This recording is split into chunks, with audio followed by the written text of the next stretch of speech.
तो हेलो बच्चों, आज के सेशन में हम जर्नल एंट्रीज के थर्ड पार्ट को कवर करेंगे, जिसमें रिमेनिंग जितने भी एंट्रीज हैं उन सब को आज के इस सेशन में हम इंक्लूड करेंगे। Treatment of bad debts recovered. जब हमारा बैड डेब्ट रिकवर्ड होता है तो उसका एंट्री किस तरीके से पास करते हैं, एग्जाम्पल से समझते हैं। Richard whose account was written off as bad last year paid rupees 28,000। Richard जिनके अकाउंट को हम लास्ट ईयर बैड डेब्ट के तौर पे रिटर्न ऑफ किए थे, उन्होंने 28,000 पे किए, तो उसका एंट्री क्या पास होगा? Cash account debited 28,000 to bad debts recovered account 28,000। क्योंकि रिचार्ड जब अपने बैड डेब्ट का हमें रिटर्न कर रहे हैं तब हमारे बिजनेस में कैश आ रहा होगा, इसलिए हम कैश अकाउंट को डेबिट साइड में लिखेंगे। किससे आ रहा है कैश?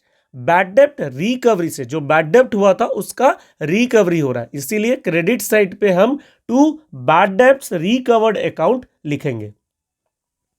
नेक्स्ट क्वेश्चन देखते हैं। Receive ₹35,500 from Mahesh whose account of rupees 45,000 was written off as bad last year। Mahesh से 35,500 रिकवरी किया गया, जो लास्ट ईयर बैड डेब्ट के तौर पे 45,000 को रिटर्न ऑफ किया गया था। तो हम रिसीव कितना कर रहे हैं? 35,500। इसलिए एंट्री किस तरीके से पास होगा? Cash account debited to bad debts recovered account 35,500, 35,500 cash business में आ रहा है, इसलिए कैश अकाउंट को हम क्या करेंगे? डेबिट साइड पे लिखेंगे। और बैड डेब्ट से हमें रिकवरी हो रहा है, ठीक है, तो एक तरीके का हमारा ये क्या है? गेन। इसलिए बैड डेब्ट रिकवर्ड अकाउंट को क्रेडिट साइड पे लिखेंगे, बोथ साइड 35,500 लिखेंगे, ठीक है। नेक्स्ट एंट्री से समझते हैं। Treatment of expenses on purchase and sale. अगर हम कभी भी कोई परचेस या फिर सेल कर रहे हैं, ठीक है, परचेस या फिर कोई सेल कर रहे हैं, उसके ऊपर अगर कोई एक्सपेंसेस पे कर रहे हैं तो उसका एंट्री किस तरीके से पास होगा? Expenses on purchase and sale of goods. जब हम किसी भी गुड्स को परचेस करते हैं या फिर गुड्स को जब सेल करते हैं, उसके ऊपर कोई भी एक्सपेंसेस अगर पे कर रहे हैं तो उसके एंट्री किस तरीके से पास होते हैं, एग्जाम्पल से समझते हैं। Goods purchase for ₹10,000, cartage on purchase ₹200। Goods purchase कर रहे हैं 10,000 का और उसके ऊपर कार्ट्रेज परचेस करते वक्त जब हम कैरी करते हैं गुड्स को तो उसके एक्सपेंसेस को कार्ट्रेज कहते हैं। उसका पेमेंट कितना कर रहे हैं? 200, ठीक है। एंट्री से समझते हैं। तो एंट्री होगा purchase account debited, cartage account debited to cash account, ठीक है। जब परचेस करते हैं तो हम परचेस अकाउंट को डेबिट साइड में लिखते हैं क्योंकि वो एक्सपेंसेस होता है। कार्टेज अकाउंट को भी डेबिट साइड लिखते हैं क्योंकि वो भी हमारा क्या होता है? एक्सपेंसेस होता है। टू कैश अकाउंट, परचेस करते वक्त हमारे बिजनेस में गुड्स आता है और बिजनेस से कैश बाहर जाता है, ठीक है। तो एंट्री क्या होगा? Purchase account debited 10,000, cartage account debited 200 to cash account 10,200। और एक एग्जांपल से समझते हैं। Goods sold for cash ₹8,000, sales commission paid ₹320। Goods हम बेचे कैश में 8,000 का, बट इसमें हम जो सेल्समैन है उसे सेल्स कमीशन दिए 320 का। तो इसका एंट्री किस तरीके से पास होगा? Cash account debited, goods sold कर रहे हैं तो हमारे बिजनेस में कैश आ रहा होगा, तो हम कैश अकाउंट को डेबिट साइड पे लिखेंगे। सेल्स कमीशन अकाउंट डेबिटेड, क्योंकि सेल्स कमीशन जो है हमारे बिजनेस के लिए एक्सपेंसेस है, इसलिए सेल्स कमीशन अकाउंट को भी हम डेबिट साइड पे लिखेंगे to sales account. Sales account हमारा क्या है? रेवेन्यू है, इसीलिए हम उसे क्रेडिट साइड पे लिखेंगे। अमाउंट किस तरीके से लिखेंगे? टोटल सेल कितना कर रहे हैं? 8,000 का, तो सेल्स में हम 8,000 लिख देंगे। कमीशन कितना पे कर रहे हैं? 320, तो सेल्स कमीशन अकाउंट में हम 320 लिख देंगे। बाकी के जो रिमेनिंग बैलेंस होंगे 8,000 से 320 को हम क्या करेंगे? लेस कर देंगे। बाकी जो रिमेनिंग अमाउंट आएगा उसे हम कैश अकाउंट पे लिखेंगे। Next, expenses on purchase and sale of investment और अदर एसेट्स। अगर हम अदर एसेट्स या इन्वेस्टमेंट के दौरान अगर परचेस करते हैं या सेल करते हैं तो उसमें अगर कोई एक्सपेंसेस होता है तो उसका एंट्री किस तरीके से पास करते हैं, एग्जाम्पल से समझते हैं। A machine in purchase for ₹50,000, transportation expenses ₹2,000 and installation expenses ₹3,000 incurred on this machine.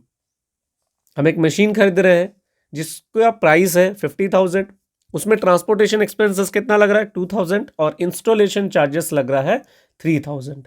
ठीक है, तो इसके एंट्री किस तरीके से पास करेंगे, machinery account debited to cash account.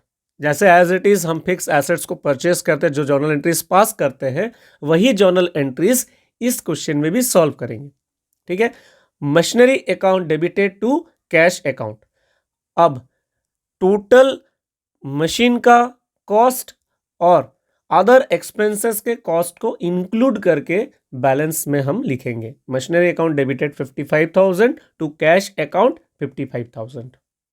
और एक एग्जांपल से समझते हैं, machinery purchase for ₹38,000, freight on purchase of machinery ₹2,000।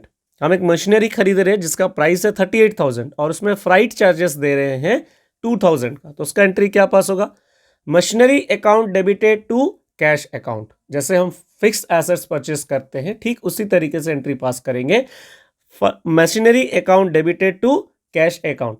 Balance में कितना लिखेंगे, 38,000 प्लस 2,000, तो हमारा हो जाएगा 40,000। तो दोनों साइड में हम क्या लिखेंगे, 40,000 40,000। नेक्स्ट, ट्रीटमेंट ऑफ प्रॉफिट और लॉस ऑन सेल। हम अगर सेल कर रहे हैं उस वक्त अगर हमें प्रॉफिट या लॉस हो रहा है तो उसके एंट्री किस तरीके से पास करेंगे, नंबर 1, प्रॉफिट और loss on sale of goods. अगर हम गुड्स को सेल कर रहे हैं, अगर उससे हमें प्रॉफिट या लॉस हो रहा है तो उसके एंट्री किस तरीके से पास करते हैं, एग्जांपल से समझते हैं। Goods costing ₹3,000 sold for ₹3,500। Goods जिनका वैल्यू है 3,000 बट उन्हें हम बेच कितने में रहे हैं, 3,500 में, तो उसका एंट्री किस तरीके से पास होगा, नॉर्मल जैसे हम सेल्स के एंट्री पास करते हैं ठीक उसी तरीके से पास होगा, cash account debited to sales account, cash account debited to sales account.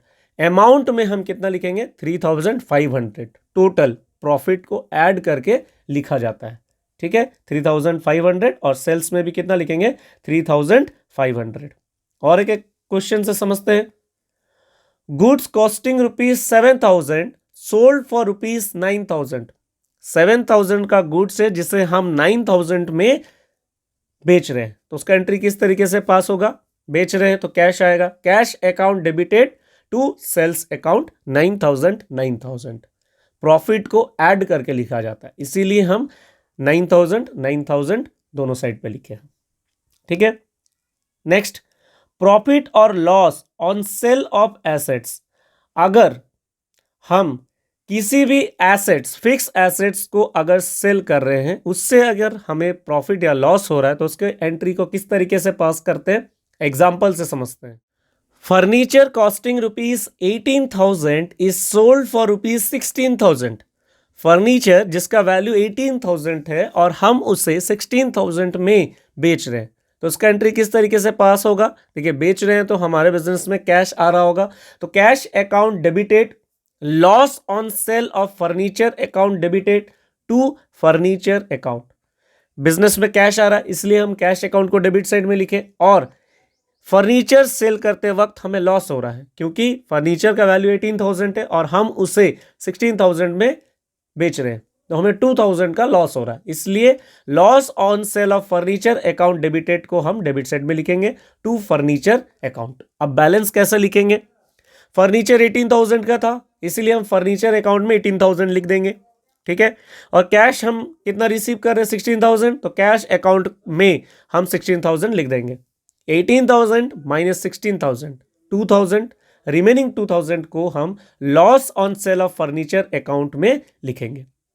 और एक क्वेश्चन से समझते हैं, share purchase for ₹12,000 sold for ₹15,000, brokerage on sale ₹500। हम शेयर्स 12,000 का खरीदे हैं और उसे हम 15,000 में बेच रहे हैं, और इसमें हम सेल्स जो ब्रोकरेज है वो पे कर रहे हैं 500। ठीक है, तो सबसे पहले हम क्या करेंगे, 15,000 का सेल कर रहे हैं और उसमें ब्रोकरेज भी पे कर रहे हैं, तो 15,000 से 500 हम क्या करेंगे, लेस कर देंगे, तो हमारा अमाउंट कितना बचेगा, 14,500। ठीक है, अब एंट्री की तरफ देखते हैं। एंट्री हमारा होगा cash account debited to investment account to profit on sale of investment account, क्योंकि हम अपने शेयर्स को बेच रहे हैं।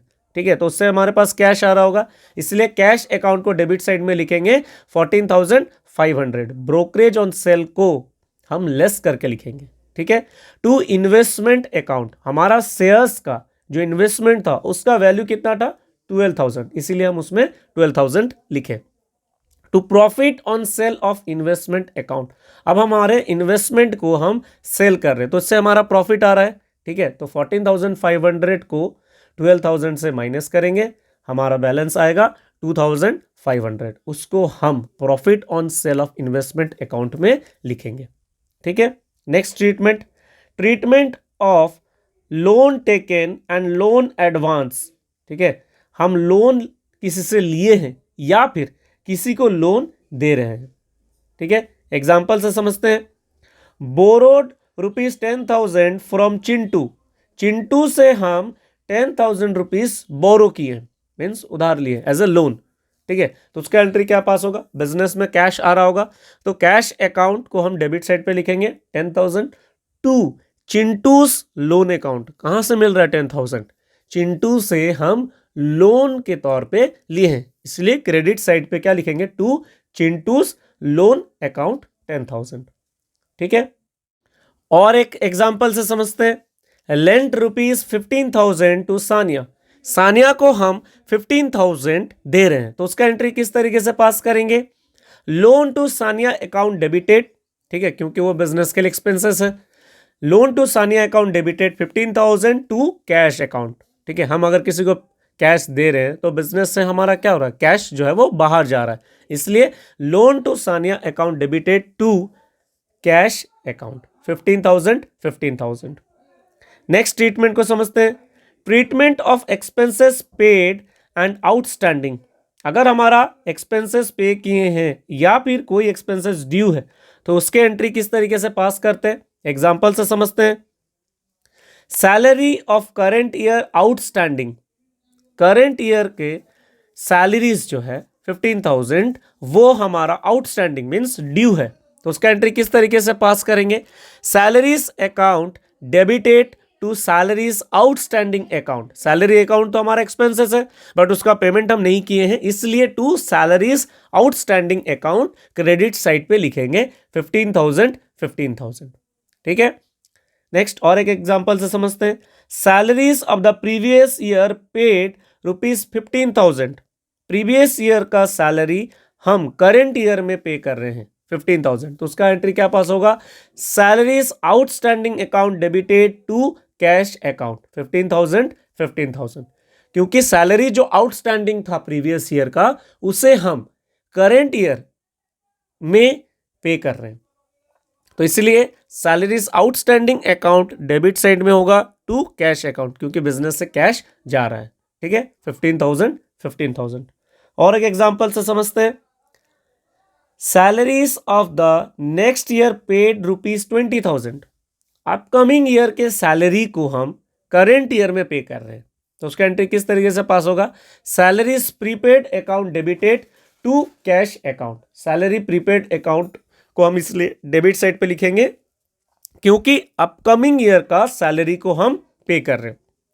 ठीक है, जैसे टेलीफोन मोबाइल का हम लोग पहले रिचार्ज करते हैं और उसके बाद यूज करते हैं, है ना, मीन्स पहले हम उसका रिचार्ज करते हैं देन उसका हम क्या करते हैं, यूज करते हैं, तो प्रीपेड, उसको प्रीपेड कहते हैं। ठीक उसी तरीके से हम अगर अपकमिंग ईयर का सैलरी इस साल पे कर रहे हैं, करंट ईयर में पे कर रहे हैं, तो उसका एंट्री पास होगा salaries prepaid account debited to cash account 20,000। Next treatment of income received and outstanding acquired, अगर हम इनकम एडवांस में रिसीव करते हैं या फिर हमारा इनकम अगर ड्यू होगा तो उसके एंट्री किस तरीके से पास करते हैं, एग्जाम्पल से समझते हैं। Rent of current year due but not receive ₹30,000। Current year का रेंट ड्यू है बट उसे अभी तक हम रिसीव नहीं किए हैं, तो उसका एंट्री किस तरीके से पास करेंगे। Rent acquired account debited to rent receive account 30,000। Rent हमारा ड्यू है इसलिए हम आउटस्टैंडिंग नहीं लिखते, rent acquired account debited to rent receive account. जब हम रिसीव करेंगे तब हमारा रिसीव्ड जो अकाउंट होगा उसको हम डेबिट साइड में लिखेंगे। अभी हम क्रेडिट साइड में इसलिए लिख रहे हैं क्योंकि ये हमारा गेन है, ठीक है, इसीलिए हम उसको क्रेडिट साइड में लिख रहे हैं। Rent acquired account debited to rent received account 30,000। और एक एग्जांपल से समझते हैं। Rent of last year received 24,000। Last year के रेंट को हम करेंट ईयर में रिसीव कर रहे हैं 24,000 का, ठीक है। तो बिजनेस में कैश आ रहा होगा इसलिए हम क्या लिखेंगे, cash account debited 24,000 to rent acquired account 24,000, ठीक है। जो हमारा रेंट ड्यू था उससे हम करंट ईयर में रिसीव कर रहे हैं तो हमारा बिजनेस में कैश आ रहा है, इसलिए कैश अकाउंट को हम डेबिट साइड में लिखेंगे 24,000 और रेंट एक्वायर्ड अकाउंट को हम क्रेडिट साइड में लिखेंगे क्योंकि वो हमारा इनकम है, ठीक है। नेक्स्ट और एक एग्जांपल से समझते हैं। Rent of next year receive ₹22,000। Next year means upcoming year के रेंट को हम करंट ईयर में रिसीव कर रहे हैं तो हमारे पास कैश आ रहा होगा, तो कैश अकाउंट को हम डेबिट साइड में लिखेंगे to rent receive in advance account. Upcoming year के रेंट को हम अभी रिसीव कर रहे हैं तो एडवांस में रिसीव कर रहे हैं रेंट, इसलिए to rent receive in advance account 22,000, ठीक है। क्योंकि हम अपकमिंग ईयर के नेक्स्ट ईयर के रेंट को करंट ईयर में हम रिसीव कर रहे हैं, इसलिए हमारा एंट्री होगा cash account debited to rent received account 22,000। Next treatment को समझते हैं।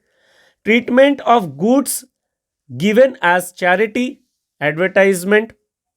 अगर हम हमारे गुड्स को चैरिटी के तौर पे या फिर एडवर्टाइजमेंट के तौर पे अगर दे रहे हैं तो उसके एंट्री को किस तरीके से पास करते हैं। देखो, सबसे पहले चैरिटी और एडवर्टाइजमेंट जो होता है वो हमारा बिजनेस के लिए एक्सपेंसेस होता है, ठीक है। बिजनेस के लिए वो क्या होता है, एक्सपेंसेस होता है, ठीक है। तो उसके एंट्री किस तरीके से पास करते हैं, आइए देखते हैं। एग्जाम्पल से समझते हैं। Give away as charity goods costing ₹100 and cash ₹51। हम चैरिटी के तौर पे गुड्स जिनका वैल्यू 100 है वो दिए हैं, साथ ही कैश 51 भी चैरिटी के तौर पे दिए हैं, तो उसका एंट्री क्या पास होगा। देखो, चैरिटी और एडवर्टाइजमेंट हमारा एक्सपेंसेस होता है, इसीलिए चैरिटी अकाउंट को हम डेबिट साइड में लिखेंगे। Charity account debited to purchase account, क्योंकि गुड्स दे रहे हैं इसलिए हम गुड्स नहीं लिखते, to purchase account to cash account, क्योंकि साथ में हम कैश भी दे रहे हैं, ठीक है। तो अमाउंट कैसे लिखेंगे, परचेस में हम कितना दे रहे हैं, गुड्स में हम 100 दे रहे हैं तो परचेस अकाउंट में 100 लिखेंगे। कैश में हम कितना दे रहे हैं 51, तो हम कैश में 51 लिखेंगे, ठीक है। साथ ही इन दोनों को हम क्या करेंगे, ऐड करके चैरिटी अकाउंट डेबिटेड में लिखेंगे, ठीक है। Next treatment of goods lost in accident और फायर। हमारा गुड्स किसी एक्सीडेंट या फायर, आग लगने के वजह से लॉस हो गया, तो उसके एंट्री किस तरीके से पास करते हैं, एग्जांपल से समझते हैं। गुड्स और तो ₹4,000 were destroyed in a fire. Stock of goods were insured against fire to the extent of 80% of their value. Insurance company paid proportionate claim in cash. Means हमारा जो गुड्स था वो 4,000 का था, ठीक है। 4,000 के गुड्स जो है वो किसी आग लगने के वजह से डिस्ट्रॉय हो गया, और जो हमारा गुड्स का स्टॉक था उसके ओरिजिनल वैल्यू से 80% ही इंश्योर्ड किया गया था, मीन्स इंश्योरेंस कवर में वो इंक्लूड था। इंश्योरेंस कंपनी जितने भी हमारा लॉस हुआ है उसके 80% को कैश के फॉर्म में हमें दे रही है। इस क्वेश्चन के एंट्री किस तरीके से पास किए जाएंगे? Cash account debited, loss by fire account debited to purchase account. ठीक है, कैश अकाउंट क्यों डेबिट करेंगे? क्योंकि इंश्योरेंस कंपनी से हम जो क्लेम किए उस क्लेम से हमें इंश्योरेंस कंपनी कैश के फॉर्म में हमारा रिकवरी दे रही, तो इसीलिए हम कैश अकाउंट को डेबिट करेंगे। Loss by fire account debited, क्योंकि हमारे लॉस भी कुछ हुए हैं फायर के वजह से। टू परचेस अकाउंट, क्योंकि गुड्स था इसलिए हम परचेस अकाउंट को क्रेडिट साइड में लिखेंगे। अब इनके अमाउंट को कैसे लिखेंगे? गुड्स हमारा 4000 का था इसलिए हम टू परचेस अकाउंट में 4000 लिखेंगे। ठीक है, और इंश्योरेंस कंपनी से हमें 80% का क्लेम मिल रहा है, मीन्स 4000 का 80% होता है 3200, तो हम कैश अकाउंट में 3200 लिखेंगे। ठीक है, और लॉस बाय फायर अकाउंट में हम 4000 माइनस 3200, हमारा वैल्यू आएगा 800, तो loss by fire account debited में हम 800 लिखेंगे। और एक एग्जांपल से समझते हैं। Goods destroy by accident ₹25,000। Goods हमारा एक एक्सीडेंट के वजह से डिस्ट्रॉय हो गया, 25,000 उसका वैल्यू था, तो उसका एंट्री क्या पास होगा? Loss by accident account debited. ठीक है, देखो loss by accident account debited हम इसलिए डेबिट साइड में लिख रहे हैं क्योंकि एक्सपेंसेस और लॉसेस को हम डेबिट साइड में लिखते हैं। तो loss by accident account debited to purchase account 25,000, क्योंकि हमारा गुड्स था। ठीक है, इसलिए हम परचेस अकाउंट को क्रेडिट साइड में लिखेंगे। Next treatment of banking transactions. जितने भी बैंक के ट्रांजेक्शन्स होते हैं उन सब के एंट्री को हम कैसे पास करते हैं? एग्जाम्पल से समझते हैं। Cash deposited into bank ₹18,700। 18,700 का हम कैश बैंक में डिपॉजिट किए, तो उसका एंट्री किस तरीके से पास होगा? बैंक अकाउंट डेबिटेड, क्योंकि बैंक भी हमारा रियल अकाउंट होता है, इसलिए हम बैंक अकाउंट को क्या करते हैं? डेबिट साइड में लिखते हैं। टू कैश अकाउंट, बिजनेस से तो कैश बाहर जा रहा है इसलिए हम क्या करेंगे? टू कैश अकाउंट को क्रेडिट साइड में लिखेंगे। बैंक भी हमारा रियल अकाउंट है और कैश भी हमारा रियल अकाउंट है। बिजनेस से कैश बाहर जा रहा है और बैंक में डिपॉजिट हो रहा है। ठीक है, इसलिए हम क्या करेंगे? Bank account debited to cash account लिखेंगे। ठीक है, नेक्स्ट क्वेश्चन से समझते हैं। Cheque receive from Sonia ₹10,500 and deposited into bank. Sonia से हम एक चेक रिसीव कर रहे हैं जिसका वैल्यू है 10,500 और उसे हम बैंक में डिपॉजिट कर रहे हैं, उसका एंट्री पास होगा। Bank account debited to Sonia account 10,500। ठीक है, बैंक अकाउंट किस लिए डेबिट करेंगे? क्योंकि हमारा चेक को हम कहाँ डिपॉजिट कर सकते हैं? बैंक में, इसलिए बैंक अकाउंट को हम डेबिट करेंगे टू सोनिया अकाउंट। किससे चेक मिला था हमें? सोनिया से, इसलिए हम क्या लिखेंगे? To Sonia account 10,500। ठीक है, नेक्स्ट क्वेश्चन।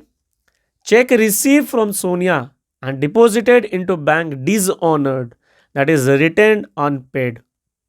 जो हम चेक रिसीव किए थे सोनिया से और उसे हम बैंक में डिपॉजिट किए थे वो डिसऑनर्ड हो गया। डिसऑनर्स मींस सोनिया के अकाउंट में कोई भी बैलेंस नहीं है, वो हमें चेक बना के दे दिए 10,500 का, बट सोनिया के अकाउंट में बैलेंस ही नहीं है, तो वो चेक क्या हो जाएगा? हमारा रिटर्न हो जाएगा। ठीक है, अनपेड मीन्स हमें ना पेमेंट किए वो रिटर्न हो जाएगा, तो उसका एंट्री पास होगा जस्ट रिवर्स। ठीक है, इससे पहले जो एंट्री हम पास किए थे उसका जस्ट रिवर्स हो जाएगा। क्या हो जाएगा? Sonia account debited to bank account. ठीक है, सोनिया अकाउंट क्या हो जाएगा? डेबिट साइड में हो जाएगा, क्योंकि उस वक्त हम सोनिया अकाउंट को क्या किए हैं? क्रेडिट साइड पे लिखे थे, और अब क्या हो जाएगा? सोनिया अकाउंट डेबिट साइड में हो जाएगा। इस तरीके से एंट्री कैंसिल हो जाएगा। ठीक है, next question. Cash withdrawal from bank for office, means office use के लिए हम कैश विड्रॉ कर रहे हैं 9,600। ठीक है, 9,600 जो है वो हम बैंक से कैश विड्रॉ कर रहे हैं ऑफिस यूज के लिए। तो बैंक से विड्रॉ कर रहे हैं मीन्स बिजनेस में कैश आ रहा होगा, इसलिए हम क्या करेंगे? कैश अकाउंट को डेबिट साइड में लिखेंगे। Cash account debited to bank account. कहाँ से आ रहा है? बैंक से आ रहा है, इसलिए हम बैंक अकाउंट को क्रेडिट साइड में लिखेंगे। वैल्यू लिखेंगे 9,600। तो आज के सेशन में इन सारे ट्रीटमेंट्स को हम कवर किए। नेक्स्ट सेशन में और भी बहुत सारे ट्रीटमेंट हैं, उन सबको हम कवर अप करेंगे।